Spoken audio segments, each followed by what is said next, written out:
Hello बच्चों, क्या हालचाल, कैसे हो आप सब।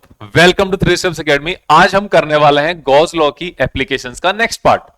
हमने लास्ट लेक्चर में एक लाइन चार्ज वायर के कारण और जो सिलिंड्रिकल शेप होते हैं उनके कारण इलेक्ट्रिक फील्ड हमने फाइंड आउट कर लिया था, जिनके लिए हमने hollow cylinder, cylinder, solid conducting cylinder and solid non conducting cylinder सारे टाइप्स हमने लास्ट लेक्चर में कर लिए थे और उससे रिलेटेड हमने क्वेश्चंस भी किया था जो आया हुआ क्वेश्चंस था। आज हम करने वाले हैं उसका नेक्स्ट पार्ट, जिसके अंदर हम एक तो इनफाइनाइट प्लेन शीट के कारण जो इलेक्ट्रिक फील्ड होता है वो हम फाइंड आउट करेंगे, जो आपका बोर्ड एग्जाम्स के अंदर भी आता है, और एक स्फेरिकल शेल और कंडक्टिंग स्फेयर्स के कारण भी इलेक्ट्रिक फील्ड फाइंड आउट करेंगे, वो भी आपके सीबीएसई एग्जाम में भी आता है। और फिर हम कुछ एक्स्ट्रा जो टॉपिक्स है जो नीट और जेई के अंदर भी काम आता है उनको तो हमें करना ही है, क्योंकि हमारा जो मेन फोकस वो उसी के ऊपर है, जिसके अंदर हम एक नॉन कंडक्टिंग स्फेयर और जो एक थिकनेस वाली जो सीट होती है उसके कारण हम यहां पर फाइंड आउट करने वाले हैं। और जैसे जैसे लेक्चर आगे बढ़ेगा वहां पर मैं आपको बता दूंगा कि ये वाली जो पर्टिकुलर चीज है वो बोर्ड्स के अंदर नहीं आती। तो अगर आप सिर्फ बोर्ड्स की तैयारी कर रहे हैं तो उतने जो वीडियो का जो ड्यूरेशन है वहां पर आप स्किप कर सकते हैं, और यहां पे आपको टाइमलाइन भी मिल जाएगी कि किस टाइमलाइन पे कौन सा टॉपिक वहां पे स्टार्ट हो रहा है। तो आपको इसके लिए टेंशन करने की जरूरत नहीं है, आप आराम से बैठकर इस लेक्चर को एकदम फ्री माइंड होकर देख सकते हैं। जितने आपका काम का है उतना आप देखें, उसके अलावा आप स्किप कर सकते हैं, छोड़ सकते हैं। तो हम यहां पर बिल्कुल स्टार्ट करते हैं अपना पहला टॉपिक बिना कोई टाइम वेस्ट किए। जो पहला क्या टॉपिक से पहले हम बता देते क्या क्या होने वाला है। Electric field due to infinite charge plane sheet, फिर उसके बाद है electric field due to charged spherical shell भी होगा, और हम यहां पर सॉलिड स्फेयर जो होता है उसके बारे में भी बात करेंगे, क्योंकि वो भी हमारे एग्जाम में बहुत बार आता है। और नॉन कंडक्टिंग सॉलिड स्फेयर है वो भी हम बात करेंगे, वो एग्जाम में आपके बोर्ड्स में नहीं है लेकिन जेई एग्जाम में और नीट एग्जाम में उनसे रिलेटेड क्वेश्चन बन जाते हैं, तो आपको वो देखना है। सबसे पहला हमारा टॉपिक है यहां पर electric field due to uniformly charge infinite plane sheet. Infinite plane sheet के कारण आपका इलेक्ट्रिक फील्ड फाइंड आउट करना आपको, तो इसके लिए कैसे करते हैं वो आप यहां पर देखो। इसमें सबसे पहला जो आपको काम करना है वो क्या, किसी भी शेप के या किसी भी चार्ज्ड सब्सटेंस के कारण अगर हम इलेक्ट्रिक फील्ड फाइंड आउट करते हैं ना, तो सबसे पहले हमें इलेक्ट्रिक फील्ड की डायरेक्शन का नॉलेज होना चाहिए। अगर हमारे पास डायरेक्शन आ जाती है तो हम उसके बाद उसके मैग्नीट्यूड को कैलकुलेट करते हैं और अच्छे से कर सकते हैं। ठीक है, आप हो सकता है आप जानते हो, लेकिन उसकी डायरेक्शन कैलकुलेट कैसे करनी है, फाइंड आउट कैसे करनी है, वो भी हम यहां पर शुरुआत में 5 मिनट्स के अंदर डिस्कस कर लेंगे। प्लेन शीट क्या होती है, देखो इस टाइप की जो सीट्स है ये प्लेन शीट। लाइन वायर आप जानते हो, जो आपके पास वायर होता है, थ्रेड होता है, धागा होता है, या आपके पास कोई स्ट्रिंज होती है, गिटार का जो वायर होता है ना, एक लंबा लेंथ वाली जो भी चीजें वो सारी लीनियर चीजों में आती है, और वहां पर लाइन वायर आप यूज करते हो। ठीक है, जो हमने लास्ट लेक्चर में कर लिया था। आज हम प्लेन शीट के बारे में बात करने वाले हैं, जिसकी देखो थिकनेस बिल्कुल भी नहीं होती, थिकनेस नहीं होती यहां पर, सिर्फ आपके पास यहां पर 2 डायमेंशनल सरफेस होता है। तो इस टाइप की जो प्लेन शीट है उसके कारण हम यहां पर इलेक्ट्रिक फील्ड फाइंड आउट करेंगे। और यहां पर आपको एक और टर्म दी हुई है, इनफाइनाइट प्लेन शीट। तो यहां पर इनफाइनाइट क्या होता है वो भी हम बात कर लेंगे, हम सिर्फ अभी सीट के बारे में बात करते हैं। ठीक है, तो इसके अंदर देखो हमारे पास एक चार्ज्ड सीट है, इस चार्ज्ड सीट के कारण हमें कोई इसके आसपास में कोई एक डिस्टेंस आर है, इस आर डिस्टेंस पर हमें इलेक्ट्रिक फील्ड फाइंड आउट करना है। ओके, ये आर डिस्टेंस हो सकती है, इसको आप एक्स डिस्टेंस ले सकते हो, कुछ भी ले सकते हो, कोई फर्क नहीं पड़ना। अब दूसरी बात यह है कि यहां पर जो चार्ज डिस्ट्रीब्यूटेड है वो इस तरीके से यहां पे चार्ज डिस्ट्रीब्यूटेड है, इसके सरफेस पर डिस्ट्रीब्यूटेड होगा। तो सरफेस पर अगर 2 डायमेंशनल ऑब्जेक्ट है उसके ऊपर अगर चार्ज डिस्ट्रीब्यूटेड है सरफेस पर, तो कौन सा चार्ज डिस्ट्रीब्यूशन आएगा, सरफेस चार्ज डिस्ट्रीब्यूशन होगा। और सरफेस चार्ज डिस्ट्रीब्यूशन में आपको पता है यहां पर आप यूज करोगे सरफेस चार्ज डेंसिटी। डिस्ट्रीब्यूशन कौन सा है आप यहां पे बता सकते हो, पहले चार्ज डिस्ट्रीब्यूशन ये होगा सरफेस चार्ज डेंसिटी सिग्मा, और इसकी वैल्यू होती है Q अपॉन A, इसको Q अपॉन एस भी लिख देते हैं, क्योंकि एस सरफेस एरिया बोल देते हैं, ए को सिर्फ हम सिंपल एरिया कंसीडर कर लेते हैं। डिपेंड करता है कि आप कौन सी टर्म वहां पे यूज कर रहे हो। मैं कहीं पर ए यूज कर लेता हूं, कहीं पर एस यूज कर लेता हूं, दोनों यूज कर लेता हूं। तो आपको भी ये दोनों पता होनी चाहिए कि इन दोनों के बारे में। यहां पर अगर आपको टोटल चार्ज कैलकुलेट करना होता है तो आप सिग्मा इंटू ए इसको फाइंड आउट कर सकते हो, क्योंकि ये आपकी जो सीट है ये इनफाइनाइट सीट है। तो इनफाइनाइट तो बहुत बड़ी सीट मानी जाती है। तो इनफाइनाइट साइज की जो सीट होती है ना, तो उसके ऊपर टोटल चार्ज आप यूजुअली फाइंड आउट पता नहीं कर सकते कितना इसके ऊपर चार्ज है टोटल। तो हम क्या फाइंड आउट कर लेते हैं, हम फाइंड आउट कर लेते हैं इसकी चार्ज डेंसिटी कितनी है। तो हमें डेंसिटी के बारे में बात करनी होती है, तो हमने वो डेंसिटी सिग्मा कंसिडर कर चुके हैं यहां पे। ओके, तो इतनी आपको बात करनी है। फिर हम अब देख रहे हैं यहां पर इस प्लेन सीट के कारण यहां पर डिस्टेंस r पर कोई पॉइंट P है। इस पॉइंट P पर आपको इलेक्ट्रिक फील्ड फाइंड आउट करना है। इलेक्ट्रिक फील्ड की पहले डायरेक्शन फाइंड आउट करते हैं। तो डायरेक्शन के लिए देखो हम क्या करते हैं, यहां पर हमारे पास ये जो एक इसका पॉइंट है कोई भी, इस पॉइंट से किसी डिस्टेंस पर हम यहां पर एक कोई भी छोटा सा एक सरफेस एलिमेंट ले लेते हैं, जिसके ऊपर हमारे पास कितना ये जो यहां से L डिस्टेंस ऊपर है और इसके ऊपर हमारे पास चार्ज है dq, और इसकी जो सरफेस एलिमेंट है ये है ds या dA। ये आपके पास एरिया एलिमेंट हो गया, ठीक है। इस चार्ज के कारण यहां पर जो इलेक्ट्रिक फील्ड होगा वो कौन सी डायरेक्शन में होगा, यहां पर इलेक्ट्रिक फील्ड होगा इस डायरेक्शन में, क्योंकि ये पॉजिटिव चार्ज सरफेस है। अगर नेगेटिव होगा तो भी यहां पर इलेक्ट्रिक फील्ड होगा, लेकिन इलेक्ट्रिक फील्ड की डायरेक्शन ये हो जाएगी कि ये अपनी तरफ लेगा, और पॉजिटिव चार्ज के कारण इलेक्ट्रिक फील्ड क्या, away from the point this charge. क्योंकि ये जो पूरा जो सरफेस है ये तो सरफेस चार्ज है, लेकिन इसका हम एक छोटा सा सरफेस एलिमेंट कंसिडर करते हैं, इतना सा अगर मैं कंसिडर, तो क्या ये पॉइंट चार्ज की तरह काम करेगा, बिल्कुल करेगा। और पॉइंट चार्ज की तरह इलेक्ट्रिक फील्ड कैसे होता है, उस पॉइंट से इस चार्ज से उस पॉइंट को मिला दो तो ये जो डिस्टेंस बनती है, जो ये रेडियस बनती है, इससे अवे होता है। सिंपल सी बात है। ओके, इतनी बताने की जरूरत नहीं है क्योंकि बहुत पहले से हम इतनी बात कर चुके हैं, लेकिन फिर भी हमने बात कर ली। ठीक ऐसा ही एक एलिमेंट हम सेम डिस्टेंस पर नीचे की तरफ कैलकुलेट कंसिडर कर सकते हैं, और यहां पर ये वाला जो एलिमेंट है इसके ऊपर चार्ज कितना है dq, और यहां पर ये जो है ये dA, ये हमने 2 कंसिडर कर लिया, पहले वाले को हमने एक dA1 कंसिडर कर लिया। इसके कारण इलेक्ट्रिक फील्ड किधर होगा, इसके कारण इलेक्ट्रिक फील्ड होगा इस डायरेक्शन में।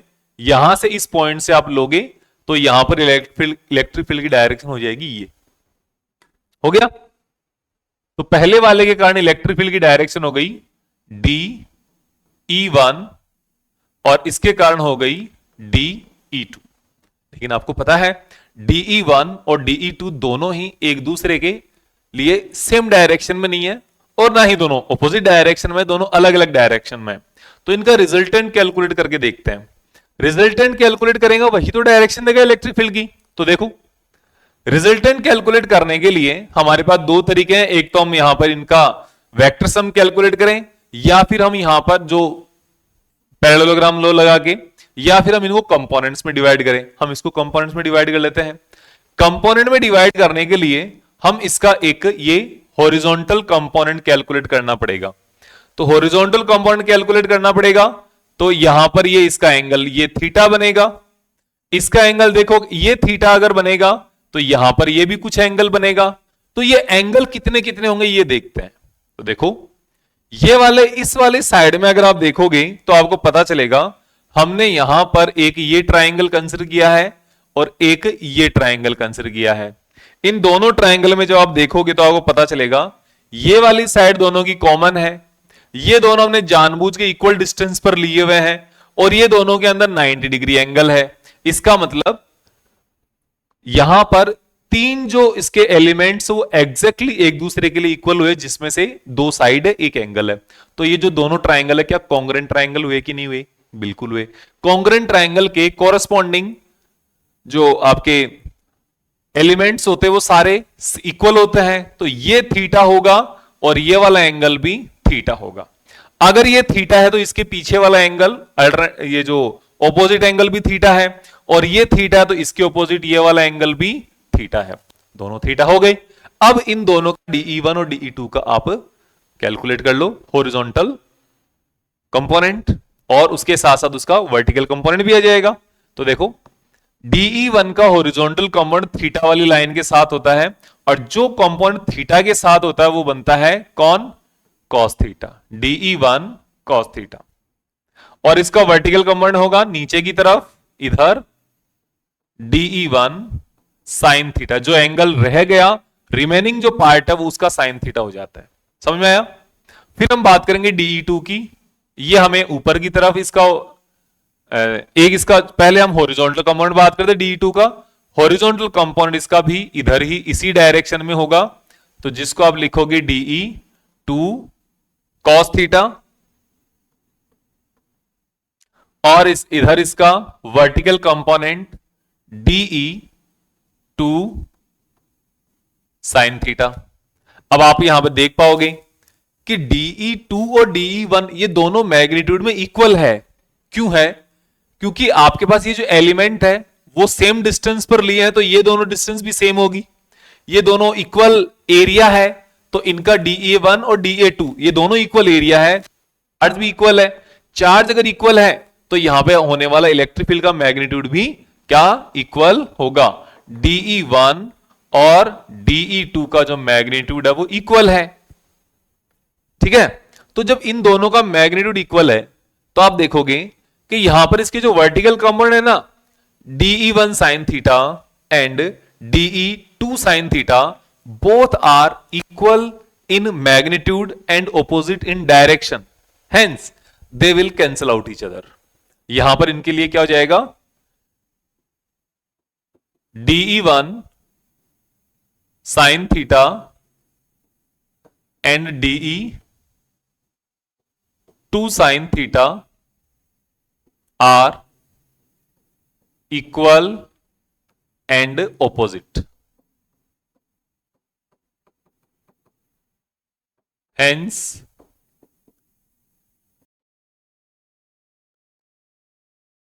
Cancel each other. मैंने ये शॉर्ट में बना के लिखा है, पूरा एकदम ग्रामर वगैरह अगर सब कुछ लगा कि स्टेटमेंट आप लिख लेना, ठीक है। तो ये दोनों तो एक दूसरे को कैंसिल आउट कर देंगे, लेकिन DE1 cos theta and DE2 cos theta ये क्या है, दोनों आर इन सेम डायरेक्शन, ये दोनों आपके पास सेम डायरेक्शन में है, और सेम डायरेक्शन में होने के कारण ये आपको क्या करेंगे, दे विल प्रोवाइड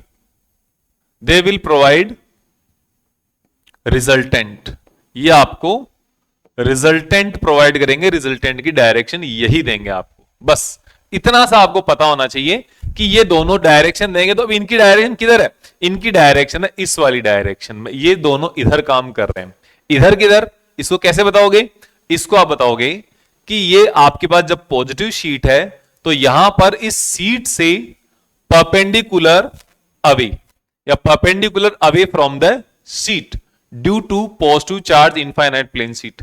और इसी तरीके से आपको और देखना है कि जैसे यहां पर ये दोनों तो ऑपोजिट हमने ले लिए, और ये तो 2 डायमेंशनल रेफरेंस सीट है, प्लेन सीट है, तो यहां पर जैसे हमने 2 एलिमेंट्स ऐसे लिए हैं, ठीक इसी तरीके से एक एलिमेंट हम यहां पर ले लेंगे, दूसरा यहां पर ले लेंगे, ये एक दूसरे के ऑपोजिट हो गई, डायगोनली ऑपोजिट। फिर हम एलिमेंट यहां पर कंसिडर कर लेंगे, फिर एलिमेंट यहां पर ले लिया, फिर ये एलिमेंट कर लिया, फिर ये ले लिया, फिर यहां पर ऐसे एलिमेंट, तो ऐसे क्या होगा, हम ऐसा देख पाएंगे कि हर एक एलिमेंट का ऑपोजिट एलिमेंट सामने अवेलेबल है, तो ये इसके वर्टिकल कंपोनेंट को तो क्या कर देगा, अवॉइड कर देगा, कैंसिल आउट कर देगा, और जो हॉरिजॉन्टल कंपोनेंट है वो सारे ऐड होकर आपको रिजल्टेंट की डायरेक्शन इसके अंदर देंगे। और अगर ये पॉजिटिव चार्ज सीट है तो ये क्या हो गया, परपेंडिकुलर अवे फ्रॉम सीट, और अगर ये नेगेटिव चार्ज सीट है तो क्या हो जाएगा,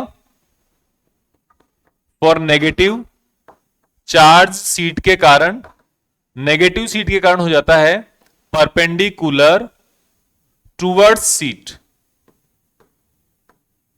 टूवर्ड्स सीट, ये परपेंडिकुलर टूवर्ड्स हो जाएगा। टूवर्ड्स का मतलब इसकी जो इलेक्ट्रिक फील्ड की डायरेक्शन है फिर इधर नहीं रहेगी, वो ये वाली डायरेक्शन हो जाएगी। सिंपल सी बात है, ये अवे दूर की तरफ हो गया, या नजदीक की तरफ हो गया।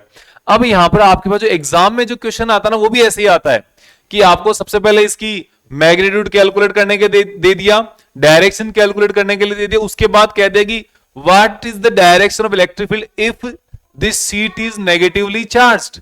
ये जो सीट है वो नेगेटिवली चार्ज होने पर कैसा इलेक्ट्रिक फील्ड होगा, तो परपेंडिकुलर एंड टूवर्ड्स सीट, ये आपको यहां पे बताना है। सिंपल सी बात इतनी है। अब हम आगे इसका मैग्नीट्यूड के बारे में बात करते हैं। तो सबसे पहले हमारे पास हमें क्या बनाना होगा, ये प्लेन शीट बनानी होगी। ये हमारे पास प्लेन शीट है और इसके अंदर अब पूरा चार्ज दिया हुआ है। अब हमें इस डिस्टेंस r पर इलेक्ट्रिक फील्ड फाइंड आउट करना है। ये डिस्टेंस यहां से r है, पॉइंट P है, यहां पे इलेक्ट्रिक फील्ड फाइंड आउट करना आपको, यही तो है ना। अब इसके लिए अब क्या करना है, गॉस लॉ लगाना है। गॉस लॉ जब लगाओगे तो आपको यह पता होना चाहिए कि यहां पर एक आपको क्लोज्ड सरफेस कंसिडर करना है जो इस प्लेन चार्ज सीट के लिए क्या हो, सिमेट्रिक हो। अब यहां पर सिमेट्री के लिए क्या आप ऐसा इलेक्ट्रिक फील्ड फाइंड आउट कर, ऐसा सरफेस कंसिडर कर सकते हो? नहीं, क्योंकि यहां पे डिस्टेंस अलग है, यहां पे अलग है, यहां पे अलग है, यहां पे अलग है, तो डिस्टेंस अलग अलग है। तो क्या आप यहां पर ऐसा सिलिंड्रिकल सरफेस कंसिडर कर सकते हो? नहीं, क्योंकि जैसे जैसे ये सरफेस ऐसे होगा तो उसकी अलग अलग पॉइंट पे इसका डिस्टेंस अलग अलग होगी, तो ये इस प्रकार से भी नहीं। लेकिन अब एक तरीका यह है कि हम यहां पर ये जो सिलेंडर है ना अपना, इसको कंसिडर कर सकते हैं और इस तरीके से, जैसे मैं यहां पर आपके सामने ये एक प्लेन बना देता हूं इस जगह से, इस तरीके से, तो क्या ये जो प्लेन है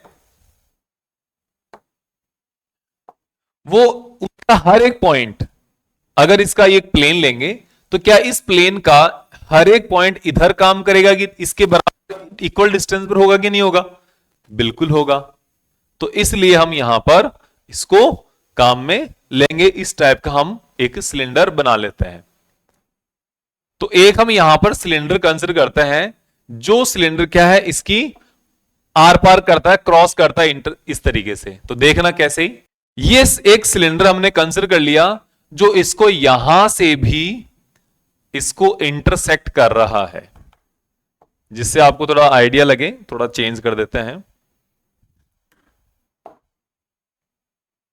कि ये यहां से इंटरसेक्ट कर रहा है इसको अंदर से, और ये आपके पास क्या आ गया, यहां पर सिलेंडर आ गया इस तरीके से। ठीक है, कैसे है ये, इस तरीके से आप कंसिडर कर लो। ये आपके पास एक इसका ये इस तरीके का सिलेंडर हो गया जो यहां पर है, और इसको इस सीट को क्रॉस करते हुए यहां से निकलेगा। और आप एक तरफ से आपको दिखाई दे रहा है, ये सीट हो गई आपके पास, और ये आपके पास ये सिलेंडर है जो इसको इधर से भी आधा है और आधा इसके इस तरफ है। ओके, तो आपको ऐसा कंसिडर करना है। अब आप देखो यहां पर इसके कारण अब आप फ्लक्स फाइंड आउट कर सकते हो, गॉस लॉ लगा सकते हो, क्योंकि ये क्लोज्ड सरफेस है। क्लोज सरफेस है तो आप यहां पर क्या करोगे कि गॉस लॉ लगाओगे, और गॉस लॉ के लिए आपको क्या, फ्लक्स फाइंड आउट करना चाहिए। तो फ्लक्स क्या होता है, d phi is equals to E dot D A, ये फ्लक्स की डेफिनेशन है। लेकिन आपको फ्लक्स चाहिए इस पूरे सरफेस के कारण, पूरे सरफेस के कारण जो फ्लक्स होगा वो देखो कैसे होगा। सबसे पहले आप सरफेस कंसिडर करेंगे, एक तो इसका सबसे पहला सरफेस है ये, यहां पर जो आप कोई भी एक सरफेस एलिमेंट लोगे या इस पॉइंट पर जब आप सरफेस कंसिडर करोगे तो इस सरफेस एरिया का एरिया वेक्टर कौन सी डायरेक्शन में है, ये एरिया वेक्टर है इस डायरेक्शन में, डी ए। और इस पॉइंट पर इलेक्ट्रिक फील्ड कौन सी डायरेक्शन में है, इलेक्ट्रिक फील्ड तो हमेशा ये वाला जो प्लेन है, ये जो प्लेन शीट है, इसके परपेंडिकुलर होगा हमेशा। तो ये आपके पास इलेक्ट्रिक फील्ड की डायरेक्शन आ गई, सिंपल। अगर फिर आप ये वाला एरिया कंसिडर करोगे तो ये आप डी ए 1 कंसिडर कर लो, ये वाला एरिया कंसिडर करोगे, सरफेस एलिमेंट कंसिडर करोगे तो इसका एरिया किधर है, इधर, डी ए 2, ये वेक्टर है होते हैं दोनों, और यहां पे इस वाले पॉइंट पे इलेक्ट्रिक फील्ड कौन सी डायरेक्शन में है? इलेक्ट्रिक फील्ड भी इसी डायरेक्शन में होगा। आप कहोगे कैसे, इलेक्ट्रिक फील्ड तो इधर था।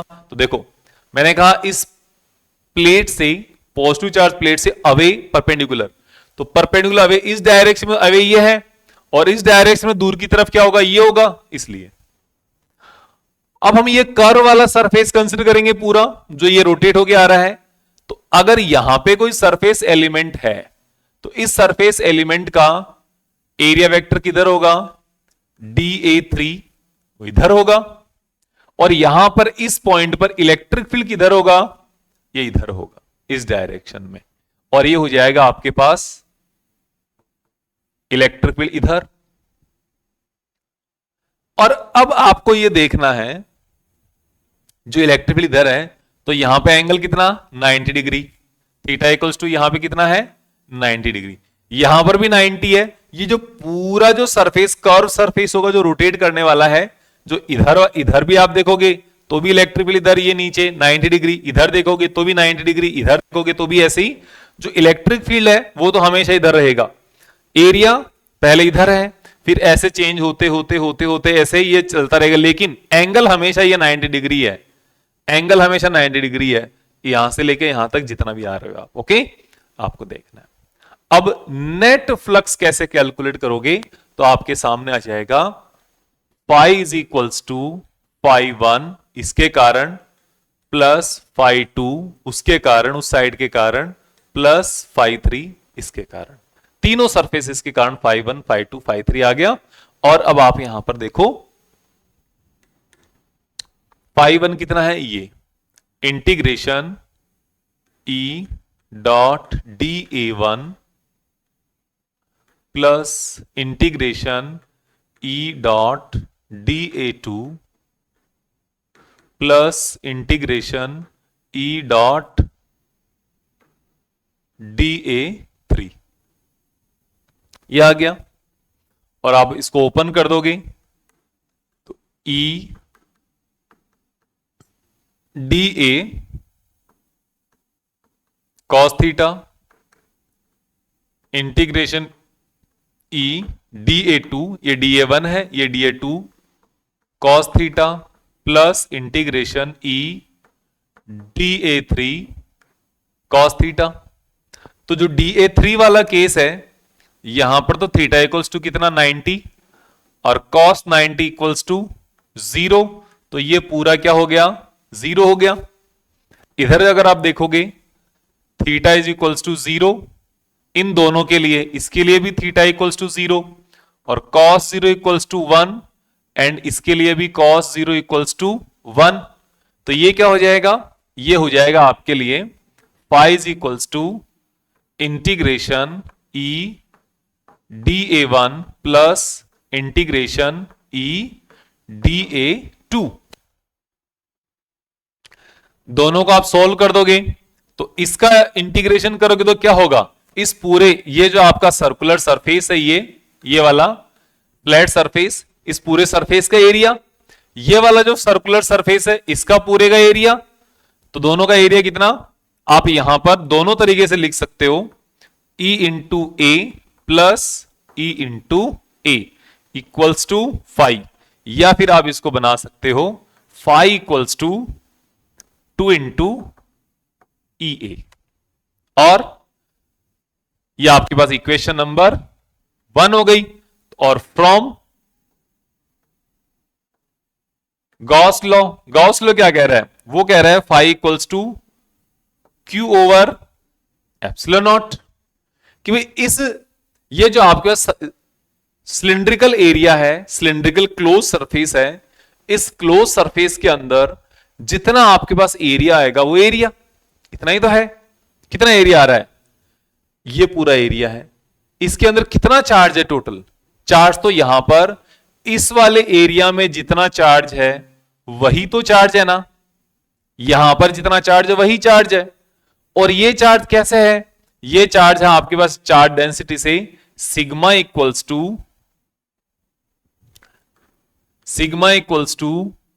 क्यू ओवर सरफेस एरिया, तो Q equals to sigma into area, सीधी सी बात है। तो आप यहां पे लगा दोगे Q equals to sigma into area upon epsilon naught. ये दोनों को आप इक्वल करना है। अब आप बता दोगे फ्रॉम 1 एंड 2, 1 एंड 2 से आपको क्या मिलेगा, 2E इंटू ए, ये 1 के अंदर है, 2 के अंदर है, sigma A upon epsilon naught, और ये हो जाएगा आपके पास ए से ए कैंसिल आउट, और E is equals to sigma upon 2 epsilon naught. ये आपके सामने इसका आंसर आ गया। अब आपको एक चीज देखनी है, यहां पे एक चीज क्या देखनी है कि ये जो आपके पास इलेक्ट्रिक फील्ड आया है ना, this electric field is only dependent upon sigma and epsilon not. तो एप्सिलॉन नॉट तो कांस्टेंट वैसे ही वैक्यूम के लिए, सिग्मा इसकी चार्ज डेंसिटी वो भी कांस्टेंट है। तो इस डिस्टेंस का, ये जो डिस्टेंस है ना इसकी, इस डिस्टेंस का यहां पर कोई भी रोल नहीं है, डिस्टेंस का कोई भी रोल नहीं है, तो इंडिपेंडेंट ऑफ डिस्टेंस आ गया। तो इसका अगर आपको ग्राफ प्लॉट करना होगा तो इसका ग्राफ आपको स्ट्रेट लाइन आएगा। अगर मैं E यहां पे लिख दूं, R डिस्टेंस यहां पे लिख दूं, तो इसका ग्राफ ऐसे आएगा, फिक्स है, चाहे इसके नजदीक कर लो चाहे इससे दूर कर लो, वैसे ये ग्राफ आता है ऐसे, एग्जैक्ट सरफेस पर नहीं, उसके थोड़ा आगे से स्टार्ट होता है, ठीक है। और अगर आप इसको टच भी कर दो कोई फर्क नहीं पड़ेगा वैसे, ठीक है। तो ये आपके पास इलेक्ट्रिक फील्ड आ गया ड्यू टू प्लेन शीट। फिर अपने पास है यहां पर electric field due to charged sphere. यहां पर आपका जो चार्ज स्फेयर जो होंगे ना, उन स्फेयर के कारण यहां पर इलेक्ट्रिक फील्ड फाइंड आउट करना है। अब स्फेयर कितने टाइप के हो सकते हैं? पहला स्फेयर है आपके पास होलो कंडक्टिंग स्फेयर, इसको आप ये भी बोल सकते हो स्फेरिकल शेल, स्फेरिकल शेल। तो ये यहां पर भी सेम स्फेरिकल शेल बोल सकते हो, होलो नॉन कंडक्टिंग स्फेरिकल शेल हो जाएगा या नॉन कंडक्टिंग होलो स्फेयर हो जाएगा, ठीक है। इन दोनों ही केस में जब आप देखोगे तो यहां पर आपके पास जो स्फेयर होगा, होलो स्फेयर या स्फेरिकल शेल, चाहे कंडक्टिंग हो चाहे नॉन कंडक्टिंग हो, इसके अंदर तो कुछ मटेरियल होता नहीं है, केवल बाहर का जो एक सरफेस है केवल सरफेस ही होता है ना। जैसे जस्ट लाइक फुटबॉल, फुटबॉल जो होता है अंदर तो पूरी हवा भरी होती है, बाहर का जो सरफेस है कंप्लीटली वही है। फुटबॉल हो गया, बास्केटबॉल हो गया, वॉलीबॉल हो गया, जितने भी आपके बॉल्स है वो सारे हो गए, ठीक है ना। लेकिन तो यहां पे जब क्रिकेट बॉल नहीं, क्रिकेट बॉल के अंदर भी पूरा मटेरियल भरा हुआ होता है, वो नहीं, केवल आपके पास जो मैं बड़े वाले जो बॉल्स बता रहा हूं केवल उसी की बात कर रहे हैं। तो यहां पे जो भी आप चार्ज दोगे वो चार्ज कंप्लीटली इनके आउटर मोस्ट सरफेस पर ही एग्जिस्ट करेगा। जितना भी चार्ज इसको आप दोगे वो इसके इस वाले आउटर मोस्ट सरफेस पर एग्जिस्ट करेगा, होलो स्फेयर होने के कारण, चाहे कंडक्टिंग हो चाहे नॉन कंडक्टिंग हो। तो ये दोनों हो गए यहां पे। थर्ड वाले की अगर हम बात करें, सॉलिड है लेकिन कंडक्टिंग स्फेयर है, तो सॉलिड और कंडक्टिंग स्फेयर का क्या केस है वो भी आप थोड़ा यहां पे समझो। तो इसको समझने पर आपको यह पता चलेगा कि यहां पर इसके अंदर आपने क्या दिया, इसके अंदर आपने इसको इस तरीके से फिल कर दिया कंप्लीट, ये अंदर से भी पूरा भरा हुआ है। अब इसको जब आप चार्ज दोगे तो इसको सपोज आपने तो चार्ज यहां पे दिया है इसके अंदर, लेकिन इसके अंदर दिया हुआ चार्ज यहां पर रहेगा नहीं। ये कंडक्टिंग होने के कारण चार्ज हमेशा अपना maximum surface area, maximum distance, दो चार्जेस के बीच में मैक्सिमम डिस्टेंस कवर करने की कोशिश करता है जिससे कि उनके अंदर रिपल्सन मिनिमम हो। तो उस वजह से वहां पर ये जो चार्ज है इसके आउटर मोस्ट सरफेस पर आ जाएगा। अब आउटर मोस्ट सरफेस पर जो डिस्ट्रीब्यूट होगा चार्ज, इस चार्ज के कारण यहां पर एक वापस पहले वाला जो केस है उसकी तरह का एक केस जनरेट हो गया कि यहां पर भी इसके आउटर मोस्ट सरफेस पर है, यहां पर भी इसके आउटर मोस्ट सरफेस पर है। इसका मतलब इसके अंदर कोई चार्ज प्रेजेंट नहीं है यहां पे, और इसके अंदर भी अंदर कोई भी चार्ज प्रेजेंट नहीं है। ओके, तो ये वाला केस भी ऐसा ही हो गया। तो ये तीनों जो केस है ना वो एक साथ स्टडी होंगे, सबसे पहले यही करेंगे, और यही जो केस है आपके पास वो बोर्ड्स के लिए काम करते हैं, चाहे कोई भी बोर्ड हो, बोर्ड्स के लिए यही सिलेबस के अंदर है। जो फोर्थ वाला जो केस है वो क्या है, सॉलिड नॉन कंडक्टिंग स्फेयर, ये वाला जो केस है ये अलग केस है, ये बोर्ड्स के अंदर नहीं है, ये हम केवल नीट और जेई के लिए स्टडी करते हैं। और ये भी आप अपने जब भी एग्जाम के लिए प्रिपरेशन कर रहे होंगे तो उस टाइम पे आप इसको भी चेक कर लेना अच्छे से कि वहां पर आपको ऐसा मिले या कैसा मिले। तो ये आपके पास हो गया।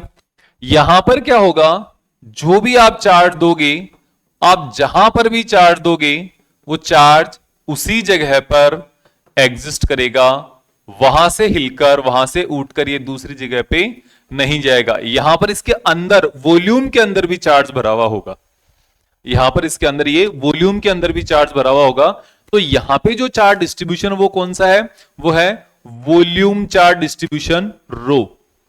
आप इसको कहते हो चार्ज Q अपॉन वॉल्यूम। तो यहां से अगर आपको Q की वैल्यू कैलकुलेट करनी है तो क्या जाएगा, rho into volume, rho into V. और यहां पे जो चार्ज डिस्ट्रीब्यूटेड कहां पर है, सरफेस पर है, तो सरफेस पर होने के कारण इसमें आएगा सरफेस चार्ज डिस्ट्रीब्यूशन। और सरफेस चार्ज डिस्ट्रीब्यूशन क्या होता है, वो होता है Q अपॉन एरिया, और Q charge is equals to आता है सिग्मा इंटू एरिया। ये आप यहां पर इसको कंसिडर करना है। अब आपके सामने ये काम हो गया, अब इसको हम आगे सॉल्व कर लेते हैं। इसका इलेक्ट्रिक फील्ड कैसे कैलकुलेट करना है उसके लिए तो आप देखो, सबसे पहला जो हमारा केस हो, तीनों केस एक साथ आ जाएंगे। Electric field due to hollow conducting, hollow, non conducting, solid conducting sphere, तीनों एक केस आ जाएंगे, तीनों एक साथ आ जाएंगे। तो यहां पर देखो, आपने एक स्फेयर बना लिया, इस स्फेयर को आपने चार्ज दे दिया, और चार्ज दोगे तो वो चार्ज कहां पे आएगा, इसके आउटर मोस्ट सरफेस पर एग्जिस्ट करेगा चार्ज। ठीक है, आउटर मोस्ट सरफेस पर जब चार्ज आज आ गया है यहां पर, तो आप इसके लिए इस चार्ज स्फेयर से डिस्टेंस r पर एक कोई पॉइंट P है, रैंडम कोई पॉइंट P है, इस P पॉइंट पर आपको इलेक्ट्रिक फील्ड फाइंड आउट करना है।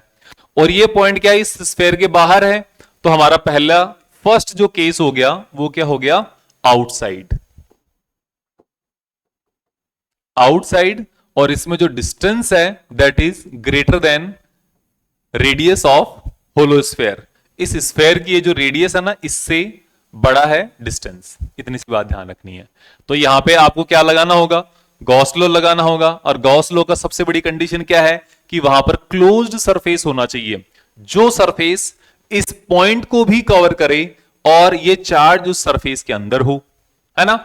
तो यहां पे आपको क्या करना है, एक गॉस सरफेस कंसिडर कर लेना है जो सिमेट्रिक हो चार्ज के लिए। तो ये जो सरफेस कौन सा होगा, एक स्फेरिकल सरफेस ही ऐसा हो सकता है जो इसके लिए सिमेट्रिक होगा, इस तरीके से। ये गॉसियन सरफेस हो गया। अब ये स्फेरिकल सरफेस जो हमने कंसिडर किया है, इस स्फेरिकल सरफेस के इस पॉइंट पर मैं अगर कोई एक छोटा सरफेस एलिमेंट कंसिडर करता हूं, इस सरफेस एलिमेंट का एरिया वेक्टर किधर है, इस सरफेस एलिमेंट का एरिया वेक्टर DA जो होगा ना, वो इस सरफेस के परपेंडिकुलर होगा बाहर की तरफ। और सरफेस के परपेंडिकुलर बाहर की तरफ मतलब इस रेडियस के ही अलोंग होगा और आउटवर्ड डायरेक्शन में होगा, सीधा। ठीक है। और यहां पर अगर आप इलेक्ट्रिक फील्ड की बात करो तो इस चार्ज के कारण यहां पर इलेक्ट्रिक फील्ड भी इस रेडियस के अलोंग परपेंडिकुलर आउटवर्ड डायरेक्शन में होगा। सिंपल सी बात है। यहां पर इसके अंदर अगर हम बात करें तो इसके अंदर आप देखोगे तो यहां पर इस पॉइंट पे अगर आप देखोगे तो इलेक्ट्रिक जो इसका एरिया वेक्टर इधर होगा, इलेक्ट्रिक फील्ड की डायरेक्शन देखोगे वो भी इधर होगी। अगर आप यहां पर कंसिडर करोगे एरिया वेक्टर इधर होगा, इलेक्ट्रिक फील्ड की डायरेक्शन भी इधर ही होगी। इसका मतलब यह हुआ कि यहां पर एरिया वेक्टर और इलेक्ट्रिक फील्ड दोनों एक दूसरे के लिए सेम डायरेक्शन में है, सेम डायरेक्शन में है। दोनों के बीच में एंगल कितना हो गया यहां पे, E और A के बीच का एंगल हो गया यहां पर theta equals to 0।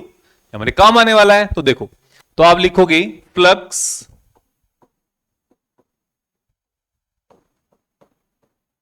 Through surface element. Flux की डेफिनेशन से क्या होता है, d phi equals to E dot D A. यह आपने पूरा एकदम एक सरफेस एलिमेंट के कारण जो फ्लक्स होगा वो कैलकुलेट कर लिया। अब टोटल फ्लक्स आप देख सकते हो, total flux through spherical surface, spherical Gaussian surface भी लिख सकते हो, स्फेरिकल सरफेस। तो integration d phi equals to integration E dot D A.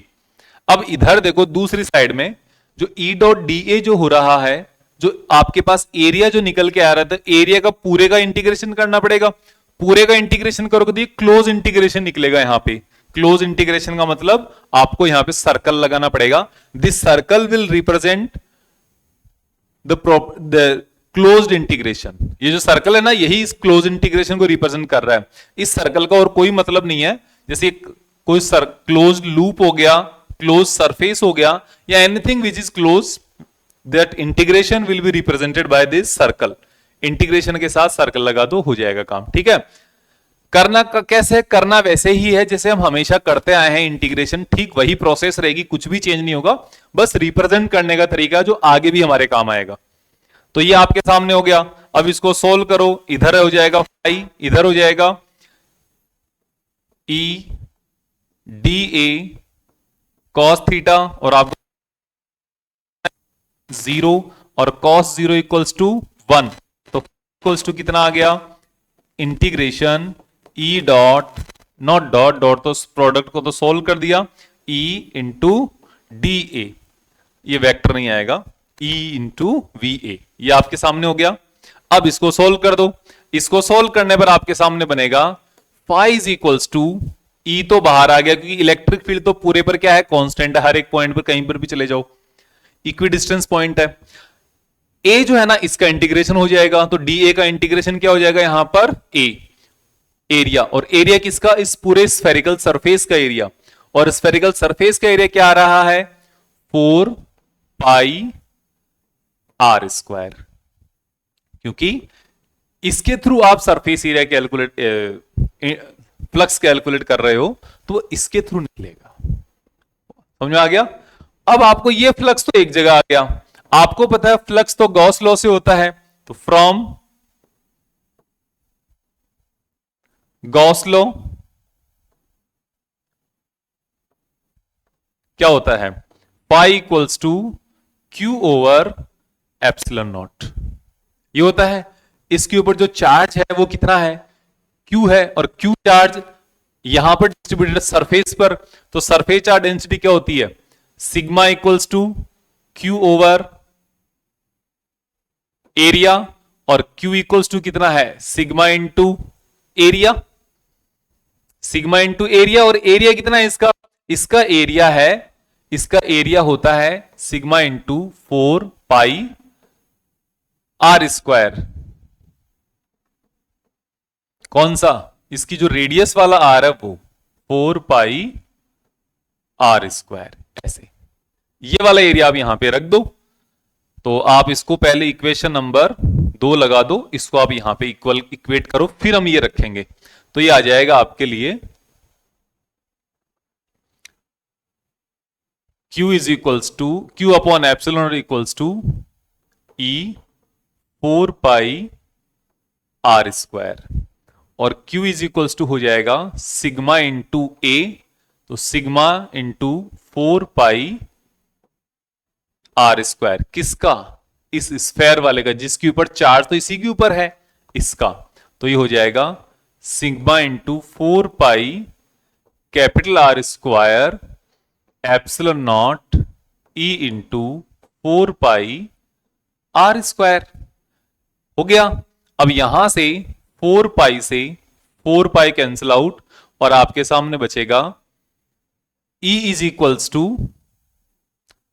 Sigma into R square upon epsilon naught R square. ये आपके सामने इलेक्ट्रिक फील्ड की value आ गई in terms of surface charge density. किसकी टर्म्स में आ गई, सरफेस चार्ज डेंसिटी। ये लिखना जरूरी है, इन terms of surface charge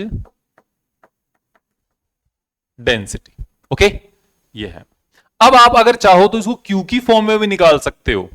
Q की फॉर्म में कैसे? आपको फिर यहां से करने की जरूरत नहीं, या फिर आप इस सिग्मा की वैल्यू रख दो। सिग्मा की वैल्यू क्या होती है?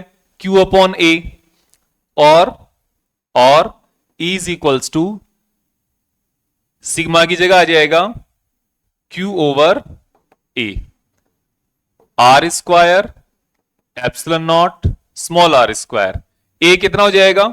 ए हो जाएगा आपके पास Q R square 4 pi R square epsilon naught small R square, इधर ई।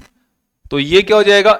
आर स्क्वायर से कैपिटल आर स्क्वायर से capital R square cancel out, और आपके सामने बचेगा ई इज इक्वल्स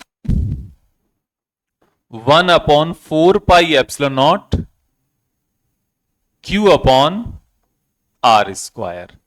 तो ये इससे एक चीज पता चली क्या? ये क्या है? यह है E equals to 1 upon 4 pi epsilon naught Q upon R square. ये क्या कह रहा है? ये आपको ये बता रहा है कि कोई भी आउटसाइड अगर कोई पॉइंट है, स्फेयर के बाहर कोई पॉइंट है, उसके लिए स्फेरिकल जो चार्ज होता है वो हमेशा एक पॉइंट चार्ज की तरह ही बिहेव करता है। It seems that it's total charge is concentrated over its centre, ऐसा लगता है, होता नहीं है।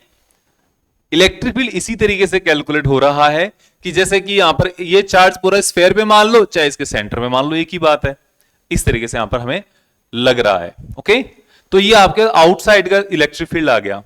अब अगर हम बात करें एट द सरफेस, तो सरफेस के लिए क्या हो जाएगा? ये वाला जो यहां पर आपके पास आर है, small R, that is equals to capital R. तो यहां पर आप वैल्यू रख दो, डायरेक्ट आपका काम हो जाएगा। तो हम अगर बात करें इसकी एट सरफेस, तो सरफेस के लिए क्या हो जाएगा? ये हो जाएगा small R equals to capital R. तो E इज इक्वल्स टू हो जाएगा आपके लिए sigma R square upon epsilon naught या आर स्क्वायर। तो हो जाएगा ये R square upon epsilon naught R square, ये से ये cancel out, sigma upon epsilon naught. ये आपके पास इसके अंदर इलेक्ट्रिक फील्ड है, इसके सरफेस पर इलेक्ट्रिक फील्ड है। या फिर अगर आप चाहो तो यही वैल्यू आप यहां पर भी रख सकते हो, यहां पर Q upon capital R square, और E इज इक्वल्स टू इसकी वैल्यू रखोगे ना सिग्मा की, क्या? Q upon 4 pi R square epsilon naught, बस। तो आप इसको ऐसे भी लिख दो 1 upon 4 pi epsilon naught Q upon R square E। ये भी आपके पास वैल्यू आ गई, दोनों वैल्यू सेम ही है। ये वाली वैल्यू और ये वाली वैल्यू दोनों क्या है? सेम ही है, बिल्कुल भी अलग नहीं है। आपको ये ध्यान रखना है। ओके, ये आपको सरफेस चार्ज डेंसिटी टर्म्स में है, ये आपको डायरेक्ट चार्ज के टर्म्स में है, सिंपल। अब हम बात करते हैं इसका इनसाइड वाला केस।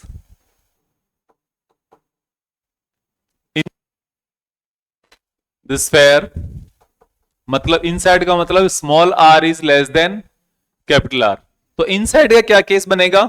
सिंपल सा आप कंसिडर कर लो यहां पे, चाहे होलो स्फेयर हो, कंडक्टिंग नॉन कंडक्टिंग, या फिर आप चाहे कंडक्टिंग स्फेयर हो सॉलिड, उसका चार्ज तो ऐसे ही होगा, यस और नो। और यहां पर हमारे पास इसकी जो रेडियस है वो आर है, सबको पता है।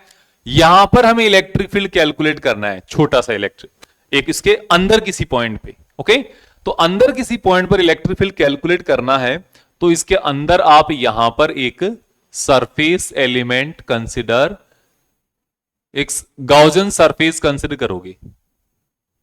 तो जो गॉसियन सरफेस है, इस गॉसियन सरफेस के अंदर इलेक्ट्रिक फ्लक्स कितना हो सकता है, कितना होना चाहिए? इस अंदर वाले सरफेस क्या है, इसके अंदर इलेक्ट्रिक फील्ड का होगा according to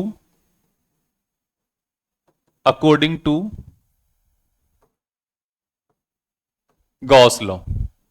pi is equals to क्या होता है? Q over epsilon not.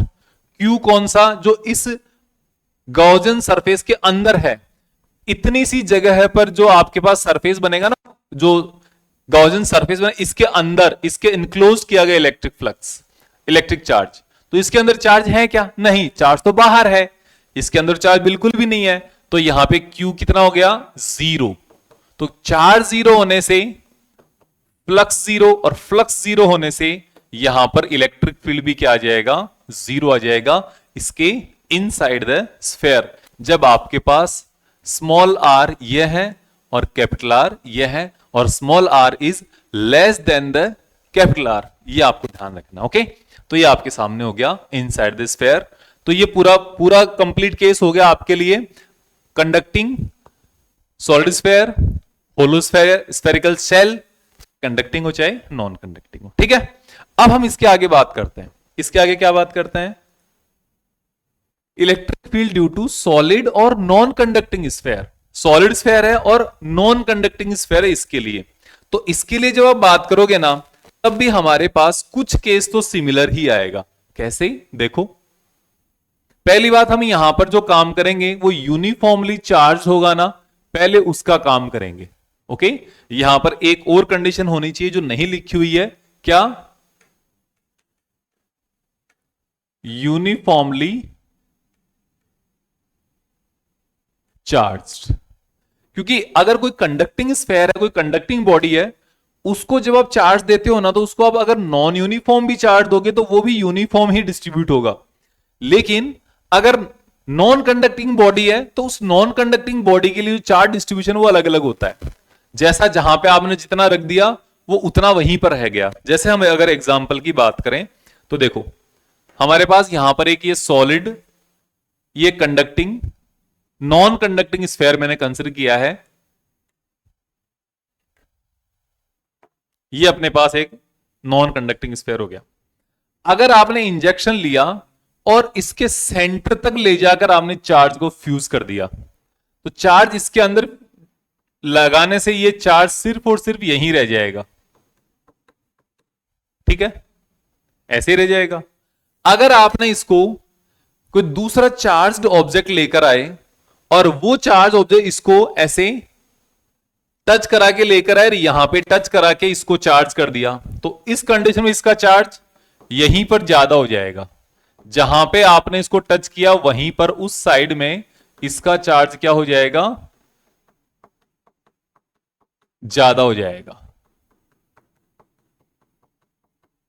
ऐसे पूरे में नहीं होगा, लेकिन हमें यह कंसिडर करना है कि भी कोई भी प्रोसेस से आया हो, चार्ज एकदम बिल्कुल कंप्लीटली यूनिफॉर्म है, पूरा यूनिफॉर्म चार्ज है यहां पे, और पूरा यूनिफॉर्म चार्ज होने के कारण हम यहां पर इलेक्ट्रिक फील्ड फाइंड आउट करना चाह रहे हैं। और यूनिफॉर्म अगर चार्ज है तो इसकी चार्ज डेंसिटी कितनी है? इसकी चार्ज डेंसिटी है rho equals to Q upon V, और Q is equals to rho into V, ऐसा। ठीक है, तो देखते हैं क्या आता है Q इंटू वी का, जो भी फॉर्मूला जरूरत पड़ेगी हमारे पास आएगा। तो सबसे पहले हमारे पास इसका केस क्या है? आउटसाइड। ठीक है, तो आउटसाइड के लिए हमारे पास ये आ गया, और आउटसाइड के साथ हम क्या लिखेंगे अब यहां पे? हाँ ठीक है, small r is greater than capital R। तो चार्ज यहां से यहां पर, ये आपके पास स्मॉल r है और कैपिटल R इसकी खुद की रेडियस है। तो इसके सेम तरीका है। इसका एक आप गॉसियन सरफेस कंसिडर करो जिसके अंदर ये आपका पॉइंट आ जाए, फिर यहां पर जो सरफेस होगा, इस सरफेस का एरिया एलिमेंट की एरिया की डायरेक्शन किधर होगी? इधर डायरेक्शन होगी, और इस पॉजिटिव चार्ज के कारण जो इलेक्ट्रिक फील्ड होगा उसकी डायरेक्शन भी क्या होगा?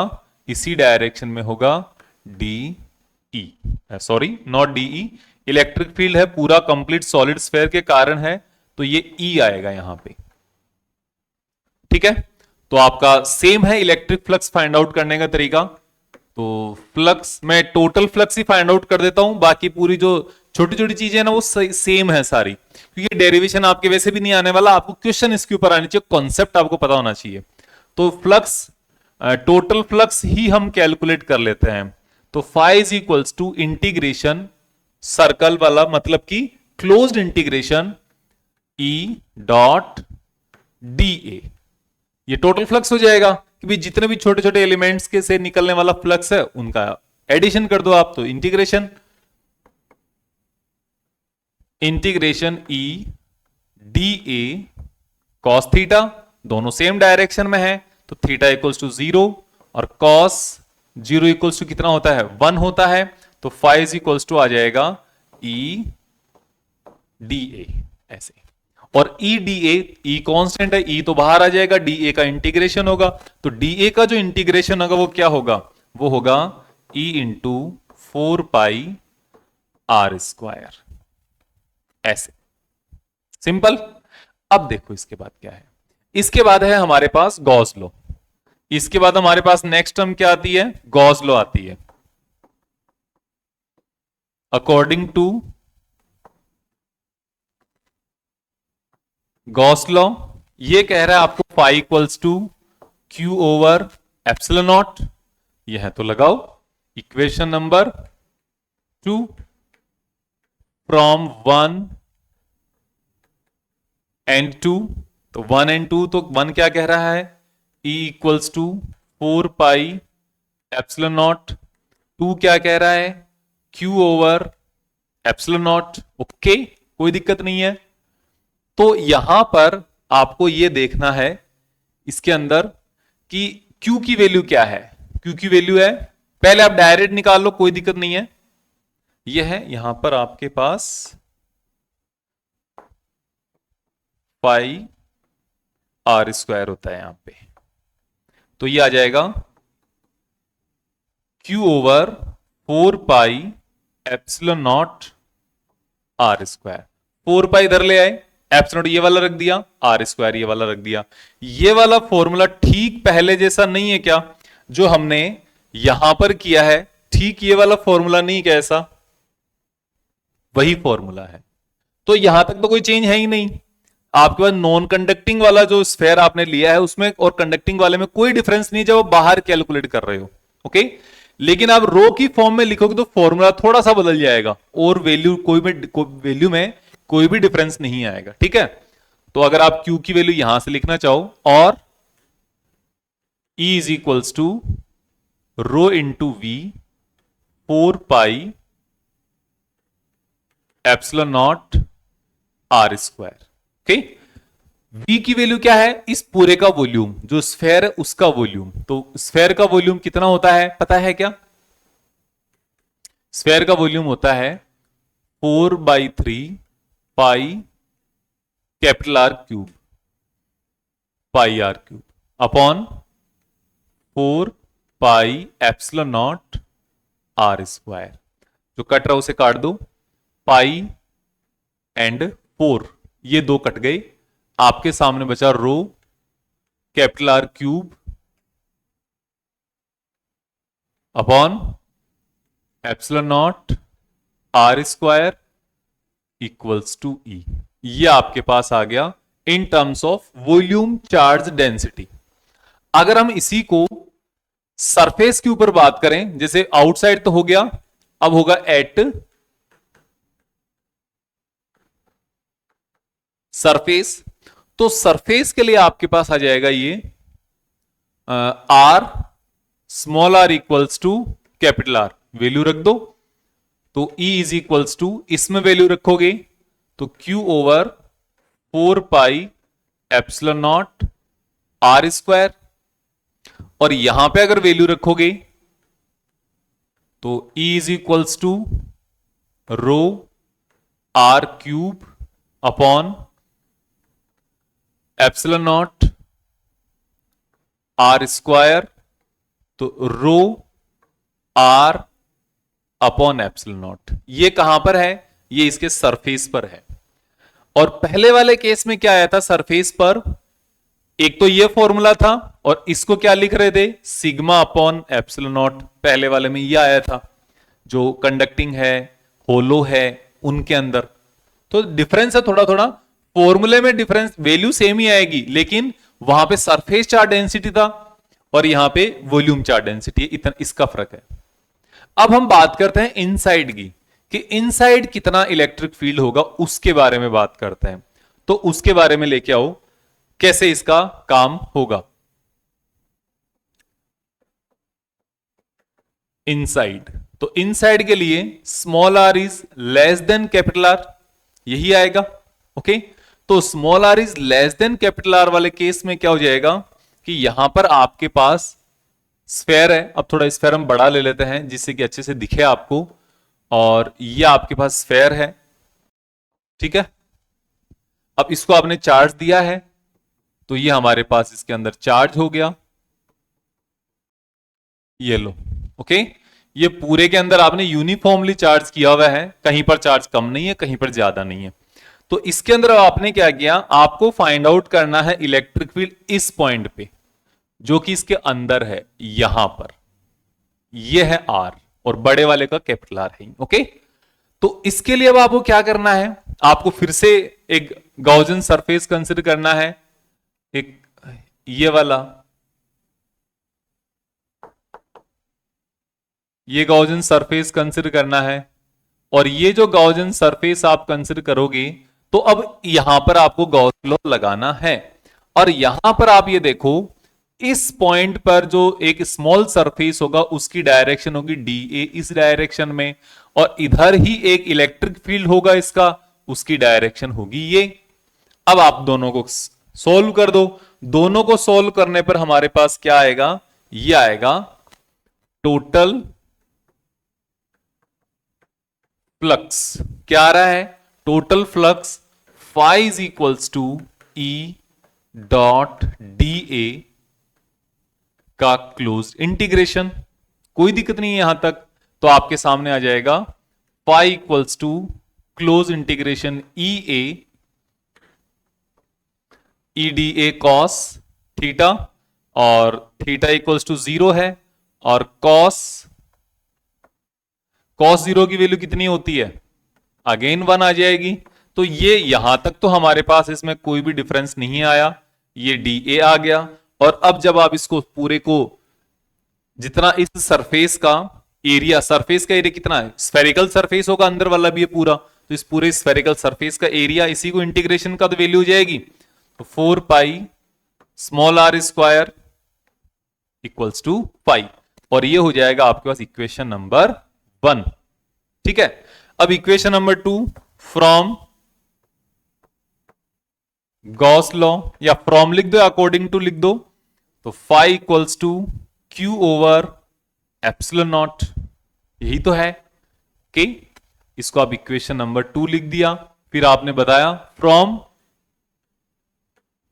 इक्वेशन नंबर 1 एंड 2 क्या होगा, ये वैल्यू होगी इसकी इक्वेशन नंबर 1 और 2 से, E into 4 pi R square equals to Q upon epsilon naught. अब यहां पर इसके जो चार्ज, वो इसका पूरा चार्ज आएगा नहीं, इस वाले स्फेयर के अंदर कितना चार्ज है वही आएगा, छोटे वाले के अंदर जितना चार्ज है ना सिर्फ वही आएगा। और वो चार्ज कितना है, वो चार्ज है Q equals to rho into V. Rho कितना, चार्ज पर यूनिट वॉल्यूम, वही तो होता है ना रो, तो Q इंटू वी, और V कितना है, वो है 4 पाई, नहीं not 4 pi, 4/3 pi small R cube, ये होता है। और ये वैल्यू आप यहां पे लिख दो, तो आपके सामने Q E into 4 pi R square is equals to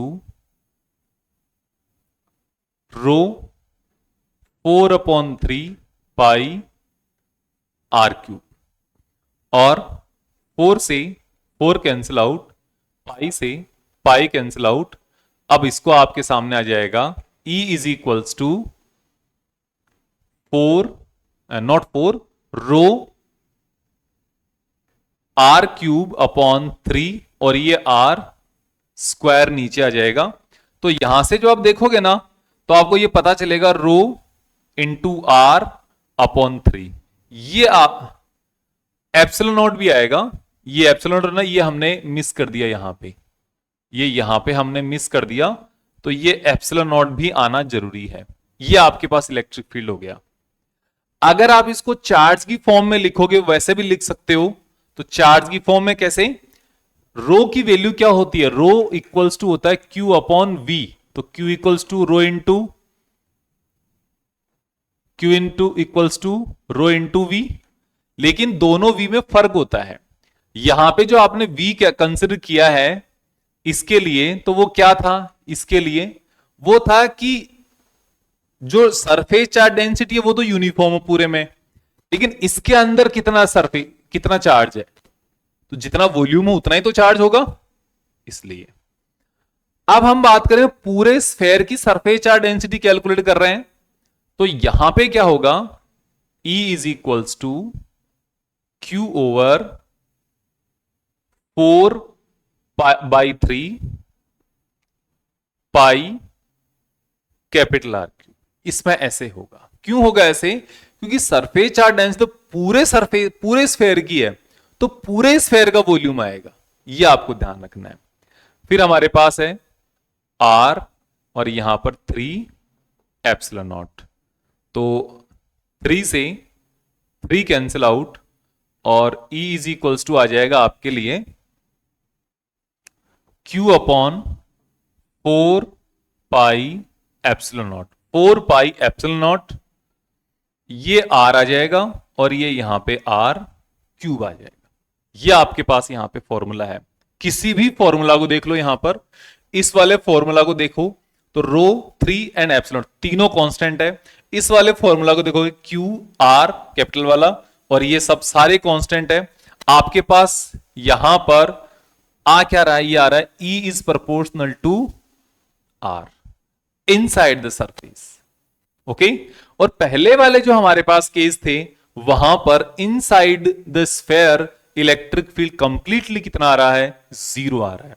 तो इनका जब आप ग्राफ प्लॉट करोगे ना, तो इनका ग्राफ के लिए आपको अलग अलग मिलेगा। कैसे ग्राफ प्लॉट करते, सबसे पहले इसका ग्राफ बताता हूं मैं आपको।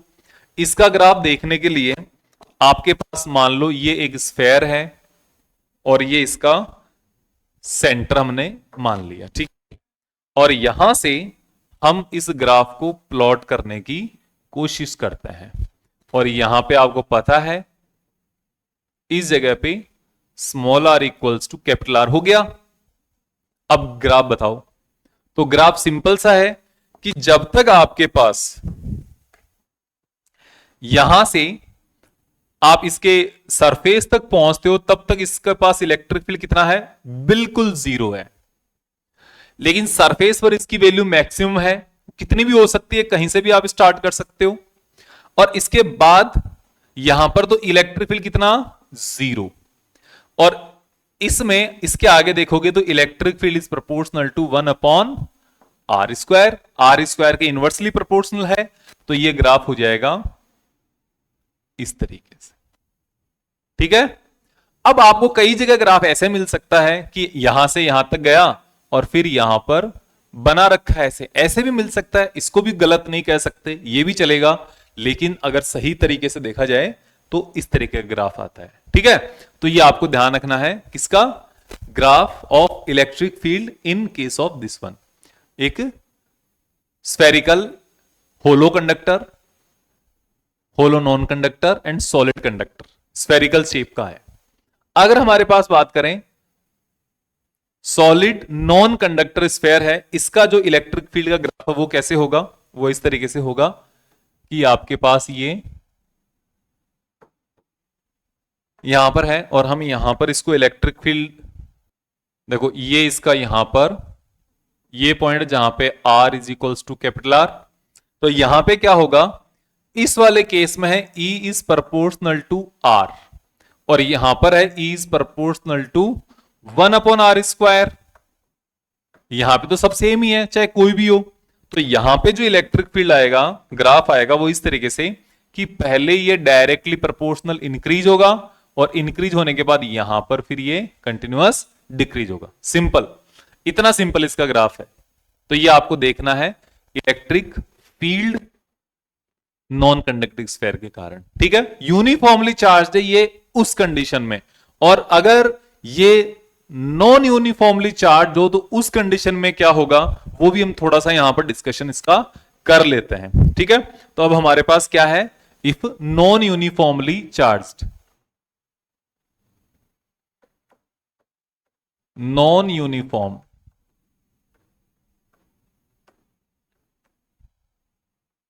Charged non conducting. अब एक बात और बता देता हूं, नॉन कंडक्टिंग को आप इंसुलेटर भी बोल सकते हो, तो आप इंसुलेटर आ जाए चाहे नॉन कंडक्टिंग आ जाए, एक ही बात है। तो इसके बारे में आपको डरने की जरूरत नहीं है, इसके बारे में आपको कोई भी सोचने की ज्यादा टेंशन नहीं होनी चाहिए। ओके, तो इसका जो एक कॉमन केस आता है वो अलग अलग तरीके से हो सकता है, लेकिन एक जो मोस्ट कॉमन केस है वो हम कंसिडर कर लेते हैं कि suppose rho is equals to rho naught into R. मतलब रो नॉट तो एक इसकी इनिशियल डेंसिटी है, चार्ज डेंसिटी, और ये इसके आर इंक्रीज, डिस्टेंस इंक्रीज होने के साथ साथ डेंसिटी भी इंक्रीज हो रही है, चार्ज की डेंसिटी इंक्रीज हो रही है। जैसे कि हम अगर बात करें, ये आपके पास एक पूरा सॉलिड कंडक्टर है और इसके अंदर अगर आप बात करते हो इसकी चार्ज की, तो चार्ज तो पूरे में है, ये तो हमें पता है, लेकिन जैसे जैसे हम यहां पर इसके आगे बढ़ रहे हैं, ये जो चार्ज की डेंसिटी है वो और ज्यादा नजदीक होते जा रहा है, चार्ज की डेंसिटी और ज्यादा बढ़ती जा रही है। कैसे? जैसे जैसे हम आगे बढ़ रहे हैं, किनारे की तरफ जा रहे हैं, उस वाले केस के अंदर। तो यहां पर कैसे करना है आपको? सिंपल सा है, आप इसके लिए ये दो चार्ज तो हम ड्रॉ कर लेते हैं इसमें, और चार्ज ड्रॉ करने के बाद मैं आपको यहां पर इसमें बताता हूं एक बार।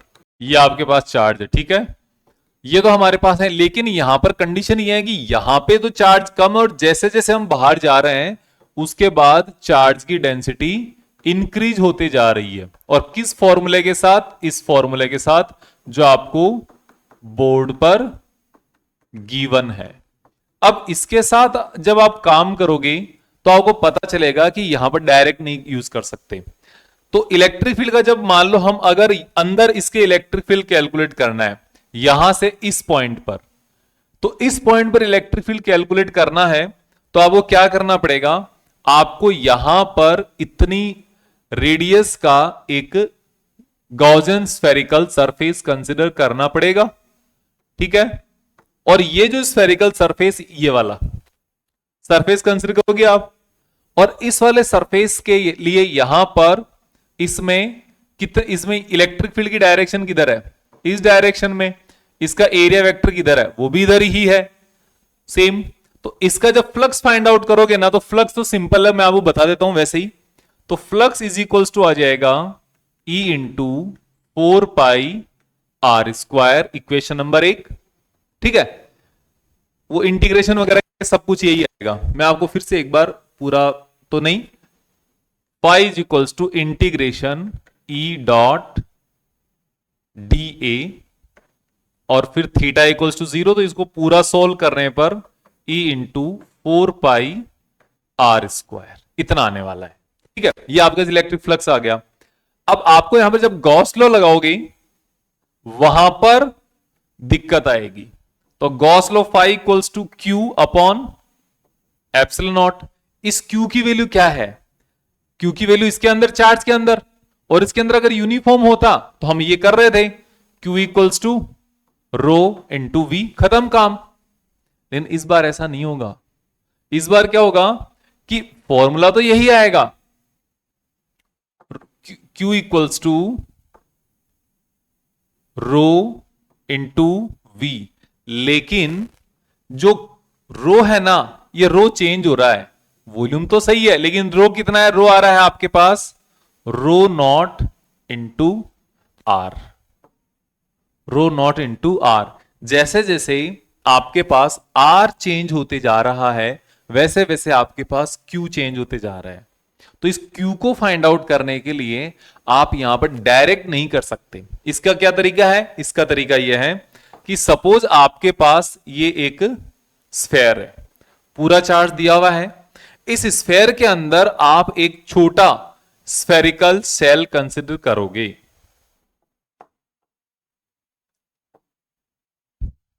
आपने कोई भी एक ये स्फेरिकल सेल कंसिडर कर ली, ठीक है। अब क्या होगा? इस स्फेरिकल सेल की कोई ना कोई थिकनेस होगी कि नहीं होगी? ये जो आपके पास स्फेरिकल सेल है, इस स्फेरिकल सेल की कोई थिकनेस होगी कि नहीं होगी? होगी। तो इसकी थिकनेस में बना देता हूं ये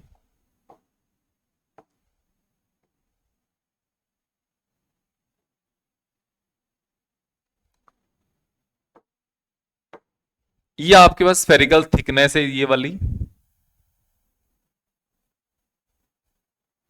इसकी थिकनेस कितनी मान लिया हमने?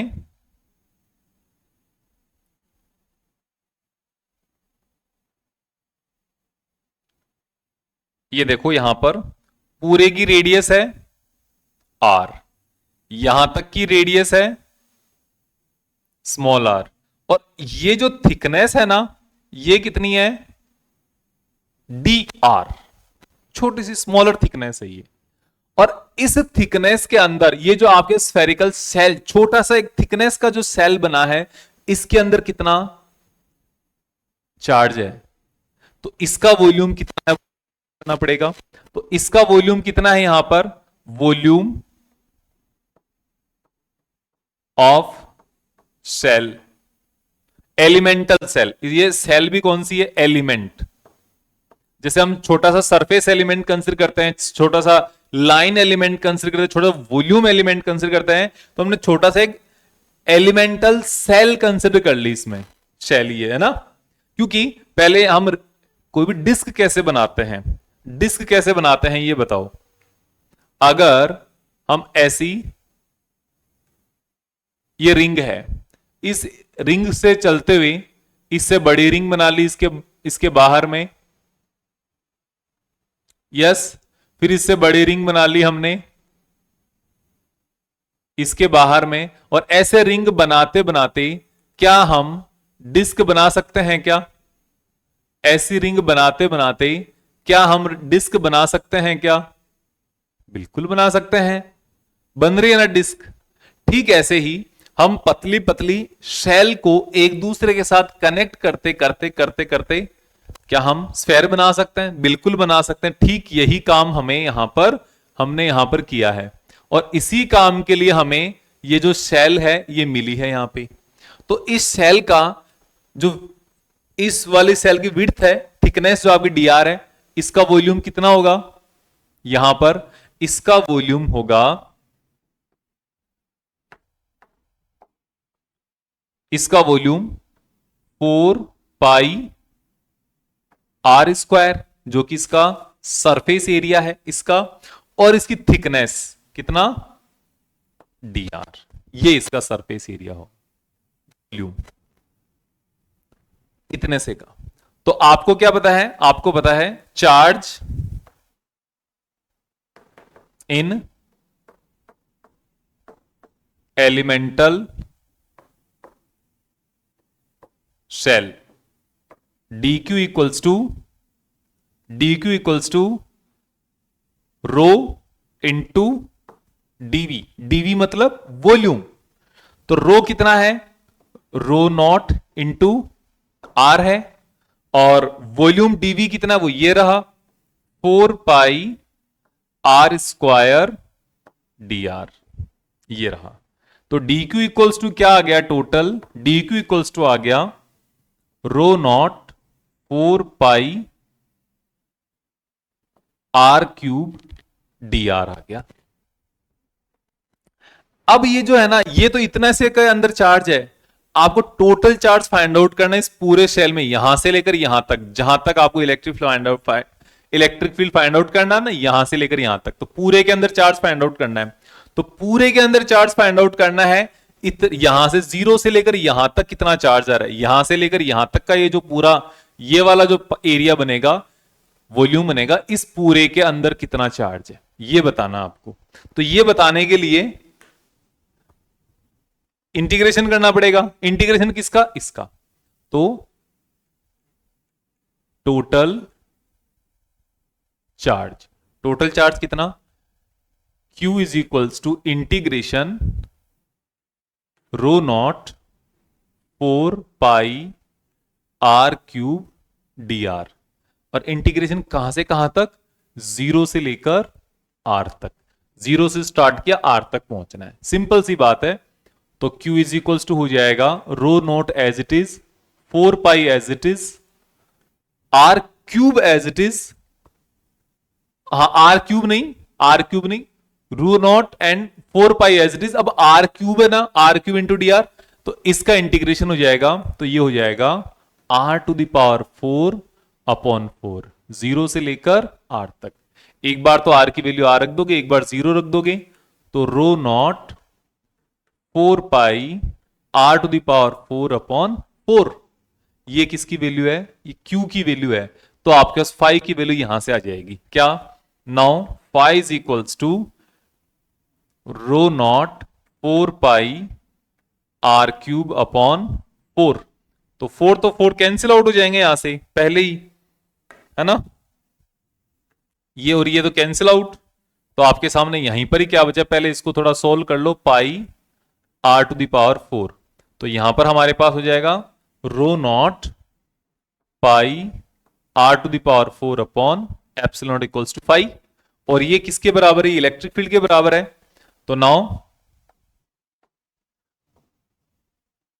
E is equal E into 4 pi R square equals to rho pi R की पावर 4 एप्सिलॉन नॉट, और ये रो नॉट रहेगा यहां पे। और अब आपके सामने इसको देखोगे, पाई से पाई ये कैंसिल आउट हो गया, तो E इज इक्वल्स टू कितना आ गया, रो, और ये आर स्क्वायर से ये पावर 4 कैंसिल आउट होके आर स्क्वायर बच गया, तो यहां पे बनेगा rho naught R square upon 4 epsilon naught, ये आपके सामने यहां पे आ गया। तो electric field is proportional to R square. R square क्यों आया, क्योंकि आपको इसमें यह देखना है कि जैसे जैसे आपके पास डिस्टेंस इंक्रीज हो रही है ना, उसके साथ साथ इलेक्ट्रिक फील्ड तो इंक्रीज होता ही है, जो कि अंदर होता है नॉन कंडक्टिंग स्फीयर के। यहां पर डिस्टेंस इंक्रीज होने के साथ साथ चार्ज इंक्रीज हो रहा है, और चार्ज इंक्रीज हो रहा है तो एक तो चार्ज इंक्रीज हो गया, एक उसके साथ इलेक्ट्रिक फील्ड इंक्रीज हो गया, तो डबल पावर आ गई किसकी, आर। और बाकी अब यहां पर देखोगे आउटसाइड के लिए, तो आउटसाइड के लिए कोई दिक्कत नहीं है। आउटसाइड के लिए इसका भी आप जो फॉर्मूला, टोटल जो फॉर्मूला आएगा ना, वो यही आएगा, E is equals to Q upon 4 pi epsilon naught R square. किसके लिए, ये आउटसाइड के लिए है। करने का तरीका बता देता हूं, अगर आपको इसको चार्ज फाइंड आउट करके फिर सोल्व करना है, तो आप यहां पे जो आपने लिमिट्स रखी है ना, जीरो से स्मॉल आर, आपने जीरो से स्मॉल आर रखी है, तो Q के लिए जो लिमिट्स हो जाएंगी, फिर हो जाएगी जीरो टू कैपिटल आर हो जाएगी, है ना। तो यहां पे Q कितना, Q equals to zero to capital R rho naught 4 pi R cube D R. इसको जब पूरा सोल्व करोगे तो आपके सामने बचेगा रो नॉट पाई, और ये जो यहां पे आर स्क्वायर बचे, आर की पावर 4 बचेगा, यहां पे आर की पावर 4 बचने वाला है, ठीक है। और ये जो रो नॉट की जो वैल्यू है ना, रो नॉट, ये आपको गिवन होगी, ये अलग से कोई स्पेसिफिक नहीं है, ये आपको ध्यान रखना, ठीक है। और बाकी अब बाहर तो सब सेम ही है, कोई दिक्कत नहीं है, चार्ज की वैल्यू रखोगे उसके बाद ये रख दोगे यहां पे, ठीक है। तो ये आपको ध्यान रखना है, सिंपल। और इसको हम इतना ही करते हैं, और आगे हम देखते हैं नेक्स्ट वीडियो के अंदर। और आज का ये लेक्चर खत्म है, आप हमें कमेंट करके जरूर बताएं कैसा लगा, आपको समझ में आ रहा होगा। और मैं अपनी तरफ से पूरी कोशिश कर रहा हूं आपको ज्यादा से ज्यादा टॉपिक यहां पे करवा सकूं मैं। और फिर आपको अगर फिर भी कोई डाउट होता है, आप कमेंट करके पूछ सकते हो। नेक्स्ट वीडियो में मैं कोशिश करूंगा आपके जितने भी डाउट है, सारे डाउट यहां पर मैं आपके सॉल्व कर सकूं। Thank you very much.